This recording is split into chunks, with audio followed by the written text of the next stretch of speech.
Video number 4। देखिए, इस video में हम आपको सिंधु घाटी की विशेषता बताने जा रहे हैं। जो सिंधु सभ्यता थी, इसकी विशेषता के विषय में बताने जा रहे हैं। तो इसके पहले हमने आपको वीडियो नंबर 1 में पूरा का पूरा डिवीज़न बताया था।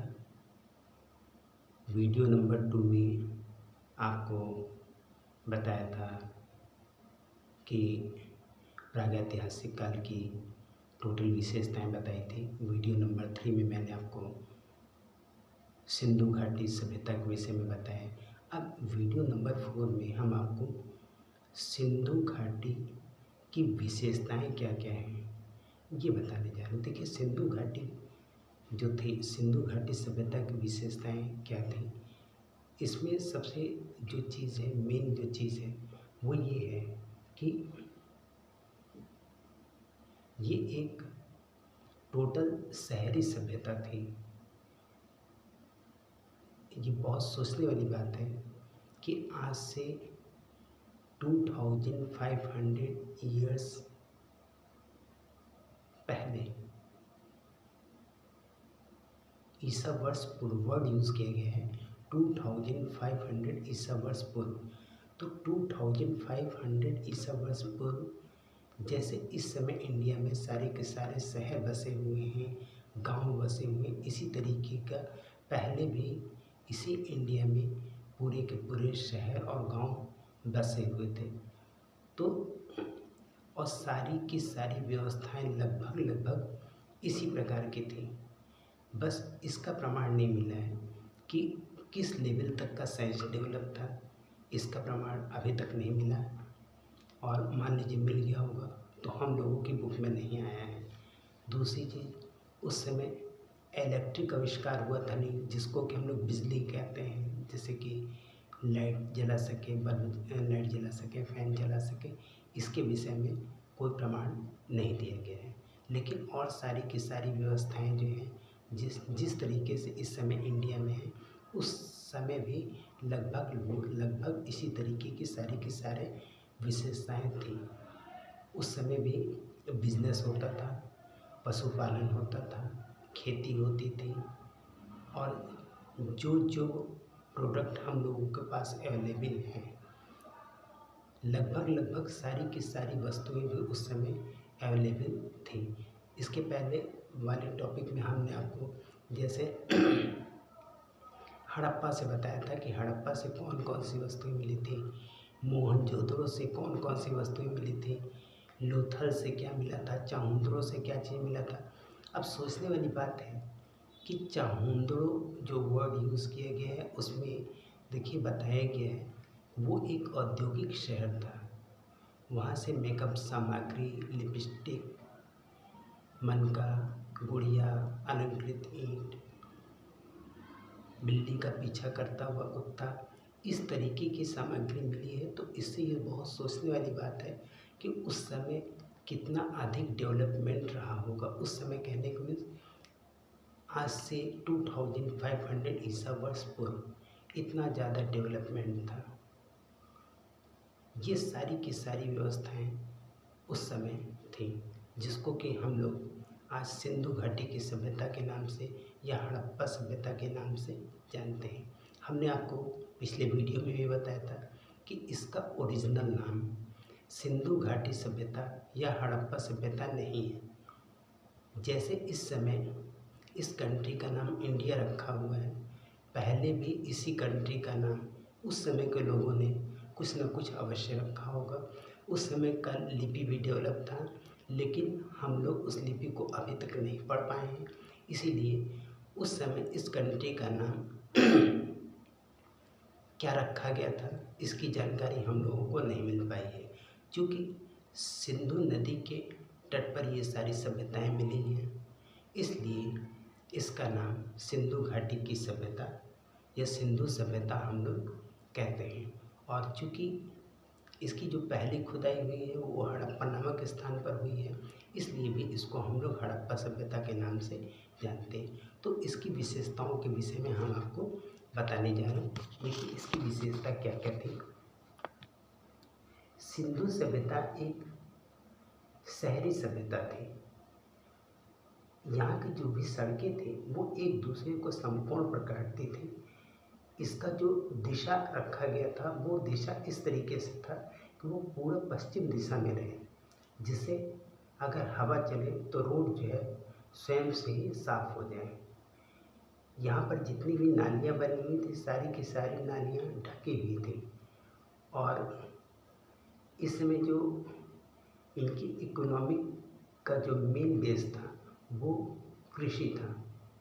उस समय भी विदेशों से व्यापार होता था। देखिए, सिंधु सभ्यता का जो समाज था वो 4 पार्ट में डिवाइड था, मतलब 4 वर्गों में बटा हुआ था। नंबर 1 था विद्वान, नंबर 2 योद्धा, नंबर 3 व्यापारी एवं शिल्पकार और नंबर 3 श्रमिक वर्ग। इस तरीके से उस समय का समाज बटा हुआ था।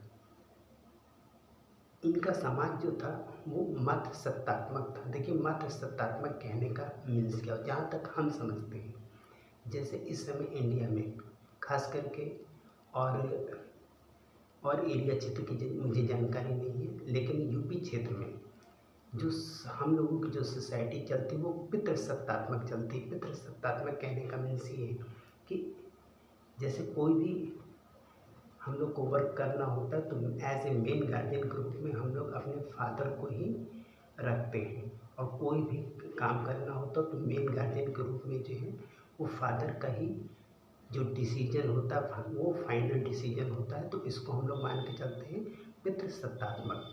तो पहले जो इनका जो समाज था वो मत सत्तात्मक था। इनकी जो लिपि थी वो भाव चित्रात्मक थी।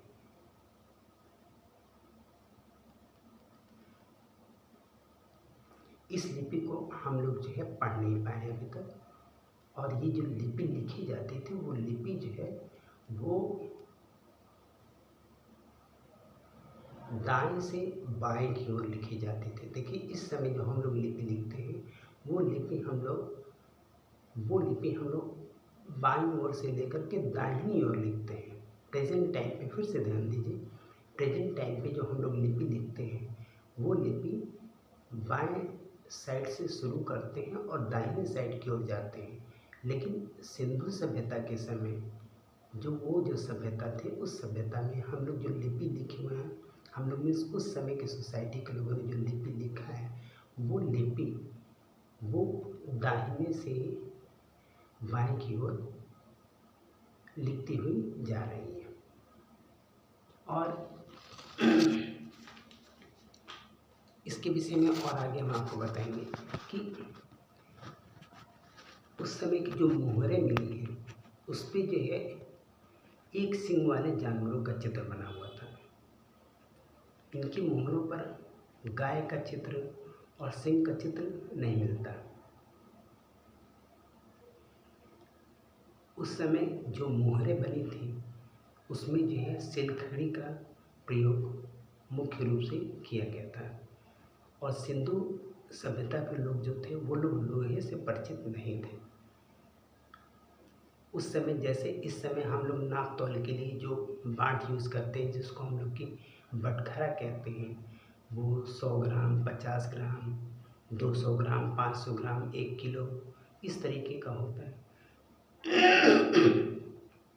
लेकिन उस समय का इनका जो बटखरा था वो न्यूनतम जो बटखरा था, जैसे हम लोग का जो न्यूनतम बटखरे की शुरुआत होती है वो 50 ग्राम से होती है, इनका जो न्यूनतम बटखरा था वो 16 kg का था।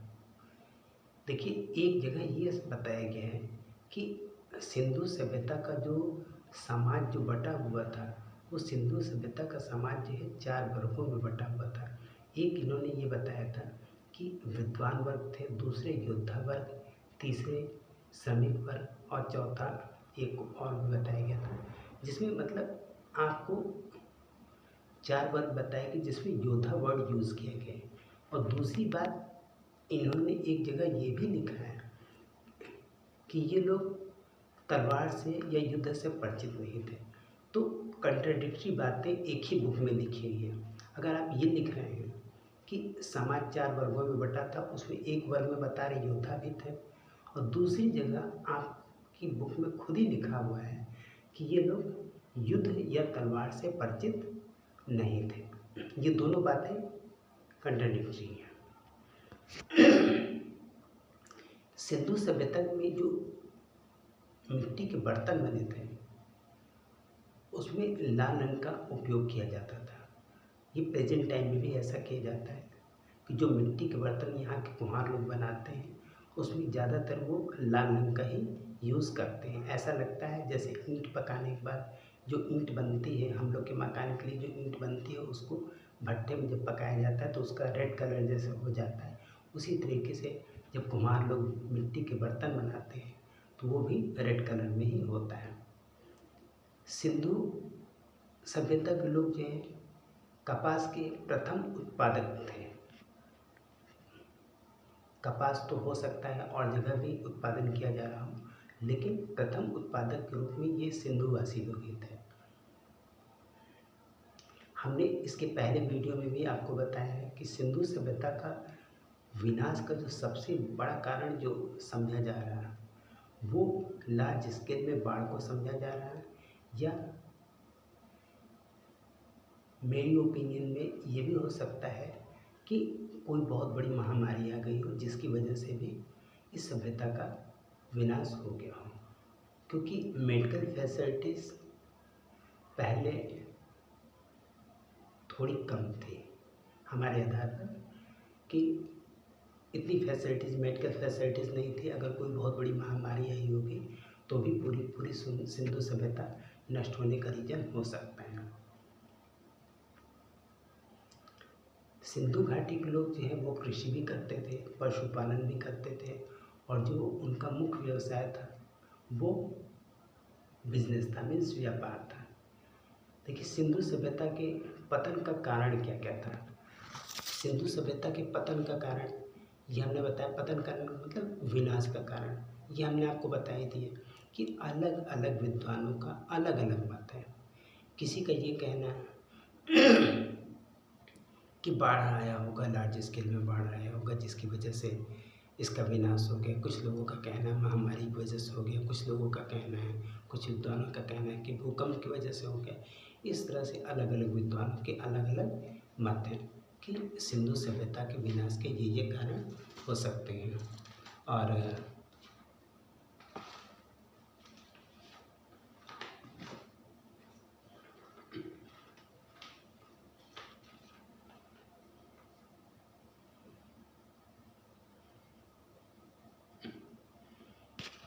अब हम आपको बताने जा रहे हैं मेसोपोटामिया की सभ्यता। देखिए मेसोपोटामिया की सभ्यता, इसमें क्या चीज़ बताई गई है। मेसोपोटामिया की सभ्यता का टाइम ड्यूरेशन बताया गया है 10,000 ईसा वर्ष पूर्व। इसमें ये बताया गया है कि इसका जो विकास हुआ था वो इराक में हुआ था। ये टिग्रिस एवं यूफ्रेट्स नदी के मध्य इसका विकास हुआ था। यहाँ की जो मिट्टी थी वो बहुत अधिक उपजाऊ थी। ये जो सभ्यता थी वो ग्रामीण थी और इनका जो मेन वर्क था वो कृषि था। इस समय जो है यहाँ के मंदिरों को जिगुरत कहा जाता था। मेसोपोटामिया सभ्यता को 4 पार्ट में डिवाइड किया गया था। यही कहिए कि इस सभ्यता के 4 भाग थे। सुमेरियन की सभ्यता, बेबीलोन की सभ्यता, सीरिया की सभ्यता, कैल्डिया की सभ्यता। झूलता हुआ बागीचा जो है बेबीलोन में स्थित है। सिकंदर ने इस सभ्यता का विनाश कर दिया और इसके स्थान पर ग्रीक सभ्यता को ला दिया था। देखिए विश्व की जो सबसे पहली जो सभ्यता है, विश्व की जो सबसे पहली सभ्यता है वो मेसोपोटामिया की सभ्यता है। जबकि विश्व की पहली जो